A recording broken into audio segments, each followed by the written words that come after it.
Hi,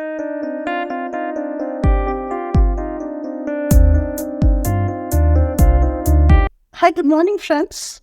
If you are a civil services aspirant, you must be knowing the importance optional subject carries in scoring well in your main examination.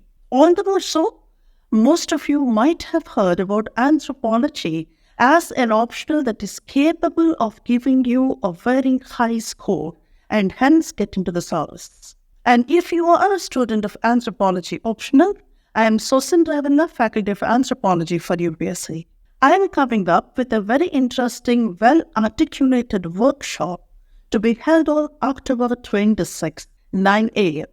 This workshop is going to help you in coming to a conclusion about why anthropology has to be taken and what do's and don'ts are about the subject. And also that on November 14th, I am going to start a live batch of anthropology, and I would expect you to be there on both these occasions. So join me for the workshop and also for the course that we are going to commence from November 14th in live. Have a great anthro time. Thank you.